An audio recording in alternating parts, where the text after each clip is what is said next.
What's up? This is Chris with Shift Happens. I haven't posted in a while since I posted those two initial videos. I feel kind of bad.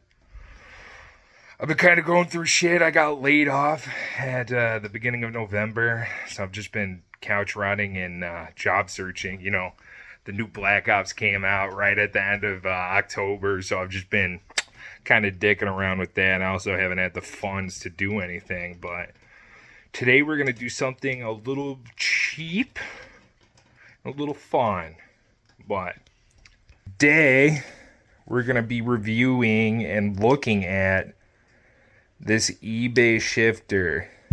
Squeakies is curious. What's up, Squeakies? You good girl. Yeah, that's why we call her Squeakies. She squeaks. But, so, eBay Ktuned shifter knockoff. We're going to be reviewing that, seeing if we can make this $100 shifter feel like the original, see what its downfalls is, see what can be improved. Any cheap and minor modification that we can do to it. Make it feel a little bit better. But I don't have a Honda, so let me show you what we're actually going to be putting this in.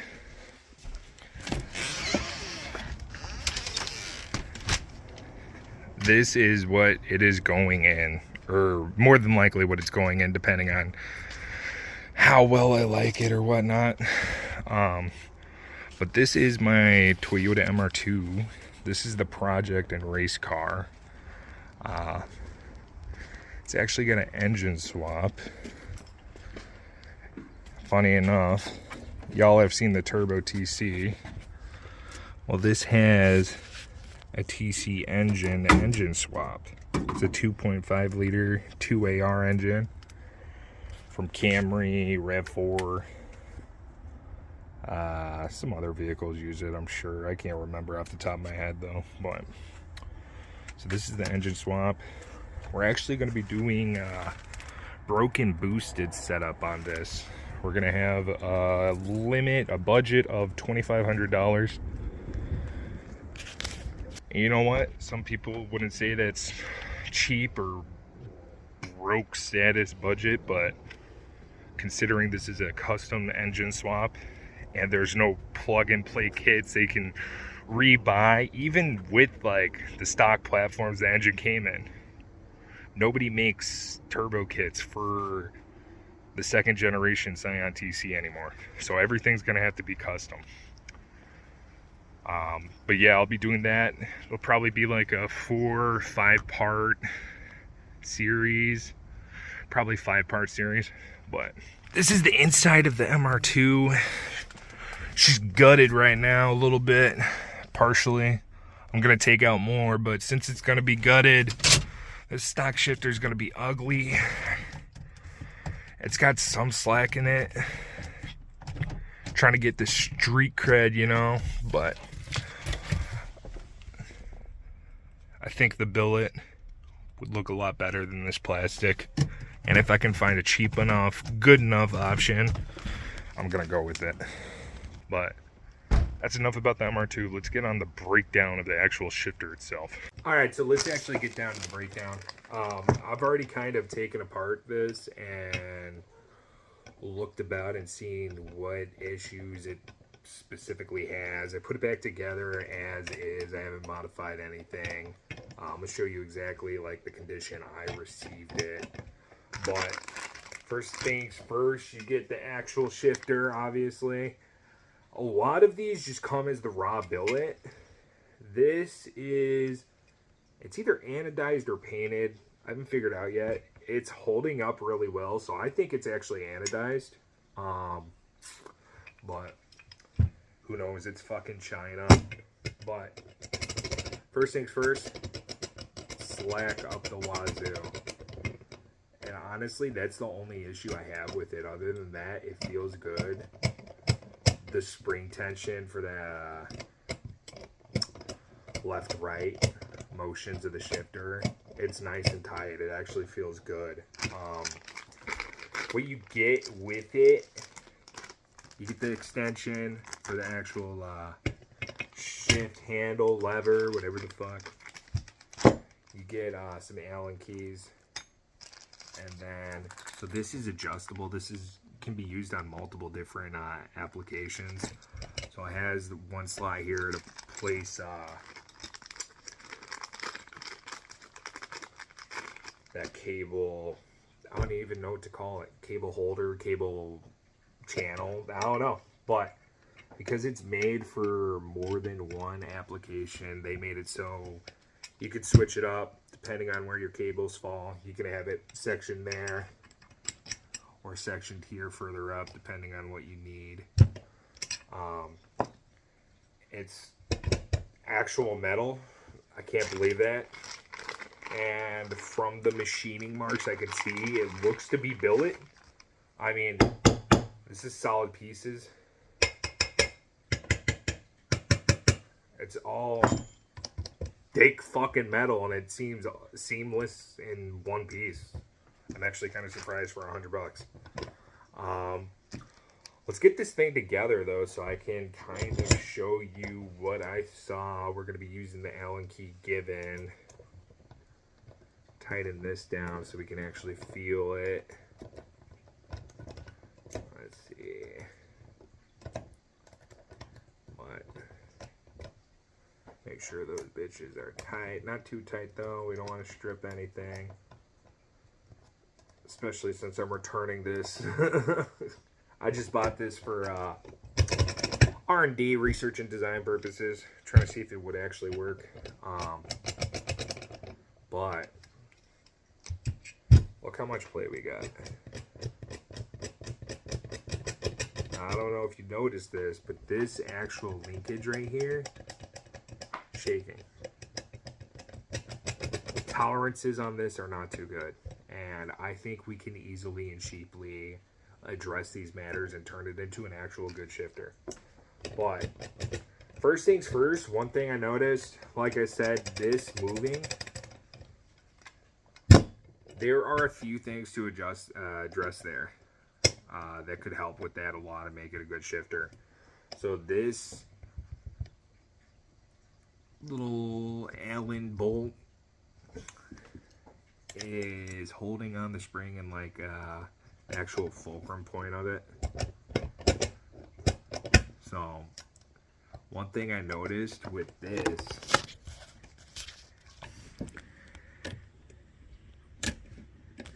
if you want to focus, that's good enough. There's actually a decent amount of slack in there, and there's a gap. Now I know it needs to be able to swivel, but when you're shifting, this is like the actual failure point. It kind of just, see how much of it is moving in there? The camera's not fucking, there you fucking go. So one thing I want to do to address that slop is I'm going to put a thrust washer right here so we can actually close that gap, put a pressure on it to hold it down, but also have it still move. A thrust washer is only about, I checked out McMaster-Carr's website, which I don't know if you know who McMaster-Carr is, but they are a major wholesale supplier of any sort of hardware, raw materials. You can get sheet metal. They have carbon fiber sheets. They aren't automotive specific, but like more so industrial equipment. But you can buy anything and everything you can think of hardware wise or material wise from them. They're open to the public. You can just go up there. Luckily in Chicago, they have like one of their major headquarter warehouses out in the suburbs. I think it's Elmhurst, which Elmhurst is probably only 20-30 minutes away from me. So I can just go there and pick up shit at will call. But, so that, we need to get a thrust washer. Another issue is this bearing right here. That's inside there that holds onto the actual lever for the shifter. That center shaft, The tolerances on this is the only issue. If Chinese quality control had better tolerances and quality control in general, this would not be a bad shifter at all. This is also plastic. It's a plastic swivel bearing in there. I gotta measure exactly, but McMaster-Carr, once again, we can get an actual metal, non-lubricated swivel bushing for about $12–15, depending on the size once I actually measure it with my trusty little caliper right here. But that, if we just get tighter tolerances, that's it. We can make this $100 shifter feel like the $400, $500 one. For, fuck, we're at 20 bucks right now. I mean, I'm gonna have to get an extension or a longer bolt here for that fulcrum point on the spring, because that thrust bearing I already looked is about 1/4 inch long. So we're just gonna have to get a 1/4 inch thicker or longer. But let's dive deeper into the issues. Another thing, when I first unboxed this shifter, is the shaft right here pops out.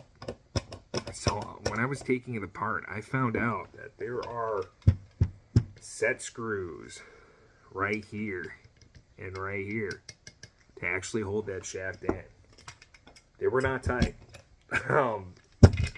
I don't know if it was a QC issue, quality control issue, before it left the lot, or if it loosened up within travel. I'm thinking more so a quality control issue.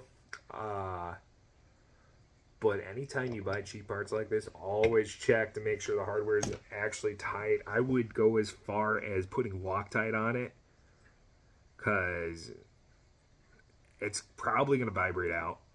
It's a good possibility. But better safe than sorry. You're more than likely not going to be taking this apart again. Especially if it's only $100. You're probably just going to buy another one. But let's actually take it apart and see what measurements we have. Oh, God bless me. These are really small. You're going to need a different key than what was supplied. My personal opinion, Harbor Freight, is this any sort of key, bit, head that you could think of. $8 right now is just at Harbor Freight I checked. But let's get this bitch apart. Alright, so I got that taken off. We got this plastic bearing right here. A lot of play within the bearing itself. I mean, it's plastic. What do you expect? I mean, nylon bearings, just plastic bearings, are a thing. Once again, this is just Chinese shit though.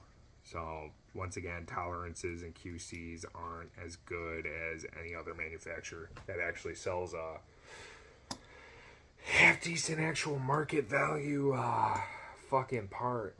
But just sits in there. It's held in with 4 little tiny screws, held in, and then kept in place with this plate. Let's measure it and see what it is, so we can actually see how much a new bearing would be. Let's see.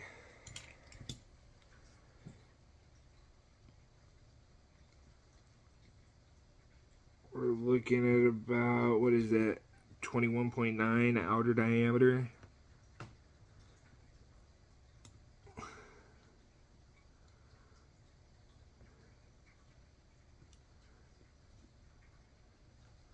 Yeah. Let's go to inches. 0.85 inches.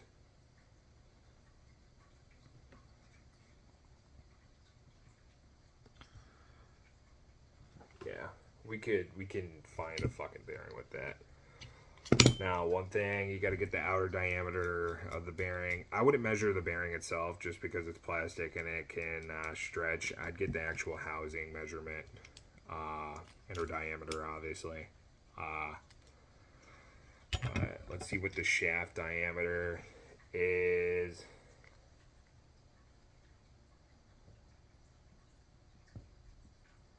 Shaft diameter is, what's that say?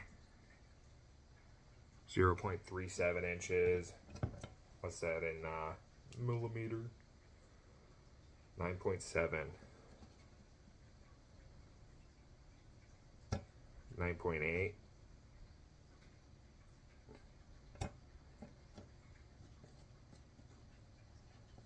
Okay, it's tapered too. Makes sense. So we're gonna probably looking at, it's essentially 10 mil. So we'd be looking at a 10 millimeter inner diameter with call that 22 millimeter outer diameter bearing. Let's see real quick what that goes for on McMaster. So I found one on McMaster-Carr that is 22 outer diameter, 10 millimeter inner diameter. There are two options just for that size specifically, and it's another nylon bearing, but it looks a lot more promising and higher quality than this. Or that's $8. Or there's a $60 full metal, high anti-corrosive resistant, lubrication-free, PTFE coated for easy spinning, whatnot, for $60. I'm okay with the other nylon one. The tolerances, McMaster-Carr is a good, you know, highly recommended manufacturer and supplier. Any sort of part that you're buying, I guarantee you parts were supplied for McMaster-Carr 70% of the time. It is used worldwide, industry-wide, any industry actually that uses any sort of equipment. I guarantee you that they have McMaster-Carr as a vendor for most of their stuff. So I trust... Bye-bye bearing. I trust their tolerances. I would trust that would be better than this. Can't say for sure. If you really want to, you could spend the $60 and get that full metal one, but that's a little pricey, you know. I'm a broke boy. I do broke boy shit. But another thing we got to measure is this right here, because we're going to put that thrust washer on it to apply an actual load down onto this to keep this from wiggling around, get rid of some of that slop, and actually keep it stable and secure. So, are you playing with the fucking bearing? Pardon me, the cat's playing with the bearing. What are you doing, dumbass? Come here. You playing with my bearing? Yeah? It's okay, I still love you. She just swatted it to the back corner underneath this table, so I'm gonna have to crawl under there and get it. But let's measure this. So we're still at 10 mil. That's 10 mil as well. Always take multiple measurements, just to be sure, because it was at 9.9 mil. Now we're at exactly, I don't even know if you can read that, 10. It's probably reversed. I was looking, 3/8 is close to 10 mil. Pretty sure if I remember correctly. So we're probably gonna use, I think this SAE measurements are cheaper than the metric, because metrics used more so in the industry.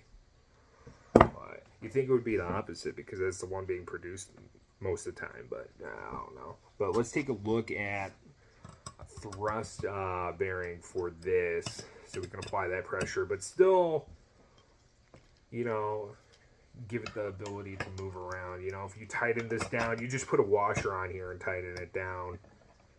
It's either A, not going to move, or B, it's just going to loosen up. Because you're just going to have this, it's going to move, essentially turning the fucking nut, coming in loose, and then you're just going to have the same issue with a loose bolt. Nobody wants a loose bolt. Come on. All right, so we're back. I checked McMaster car. The difference between SAE, thrust bearings, and the metric is like $1. Metric's $1 more. It's $4.69 versus like $3.83. So we're gonna go with the 10 mil. It's a 1/4 inch thick too, so we're gonna have the same plan, which is the 1/4 inch longer on the bolt. So that shouldn't be an issue. That should be, we should be bueno there. Like I said, another thing that I found was that this shaft, the set screws were fucking loose. It was loose all around. And honestly, if I pull hard enough, it'll just pop out. See? So, you don't want that. So when you buy cheap shit like this, or when you buy parts in general, just double check. You know, it doesn't. Just go over it once. It takes what, 5 minutes to just double check, make sure all the bolts are tight. Or like I said, even take them out, put some Loctite on them. If you know it's going to be a bolt that you're never removing again, just put Loctite on it. It's that easy. But even if we hold the shaft in place, there's still a little bit of Squeaky's got the zoomies. But there's still a little bit of play, even if we hold that shaft. So what other play is going on here? What is moving that? I mean, it's not nearly as bad, you know.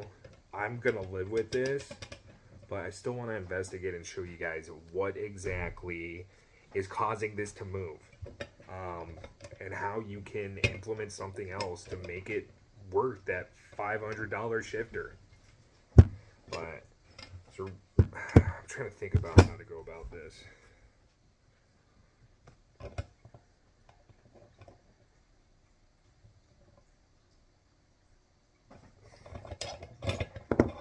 That should be easy enough. Then we're just going to have to take out these. Or I'll just show you like this. I could show you like this. I was going to fully pull her out, but I can show you like this. The main issue is, once again, it's just tolerances, you know. If this had a better QC with tighter tolerances, this wouldn't be an issue. But let me show you. This bearing right here. Let's see if I can get her to stay perfect.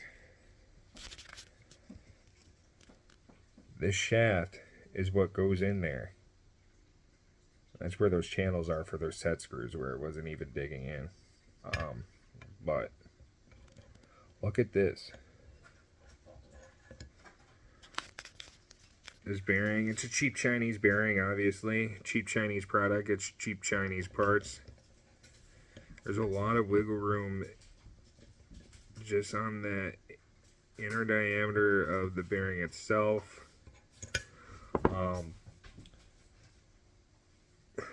Another thing is you need this to be loose, but you can make it a little bit tighter. That bearing, if it had some sort of spacer to sit better in this housing, it wouldn't have that much slop. Let's put this shaft back in. I'll show you how much slop it is. I'll even tighten the set screws, just to give it its best case scenario. Alright, so I just had to back out one of those set screws to see where that channel, that valley was lining up. But now that I got that figured out, we're going to address that slop going on in here, the actual shift lever assembly. It's very minimal. Honestly, you could not touch this whatsoever. But You know what? I'm silly. I didn't measure that bearing on the inside to see what it was. Because that's how you would address it. But, so that bearing, there's just a slight tolerance issue. Which I understand you got to get that to slide into this housing right here, you know. But if you could just have just a little tighter of a tolerance, that would take away so much of that clink, clank, and slack. But let me take it apart real quick and give it a measurement. So I just ended up taking this out. Get a good measurement on this. I believe this was 13.4, 13.5. Yeah. And then what do we got here? We got 13.8 there, so we got like 0.3, 0.4 millimeter of play. We'll go 13.7. This isn't the most accurate caliper. I don't know where my good one is, so I just went to Harbor Freight real quick and bought this cheap little $10 one just to make do. So if we could find a bearing. Here's another thing. I actually think this might be two bearings. One on one side and one on the other.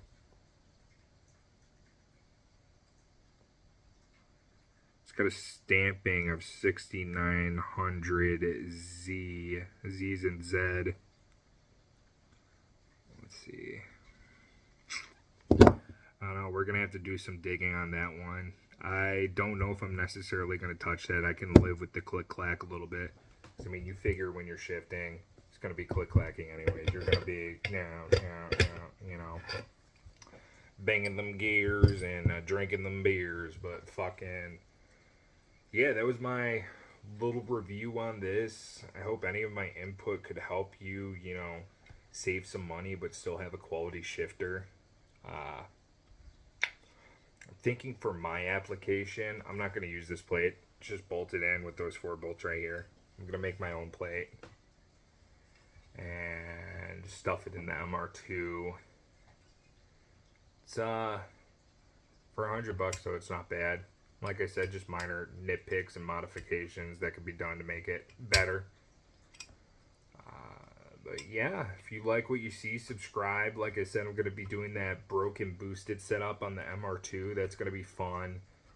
It's probably going to be a little bit because, like I said, I got laid off, so I got to get a job first so we can actually have some, you know, money for that. My severance package was shit. So, but if you stayed until the end of the video, I really appreciate it, and have a good day. God bless the USA. Yeah.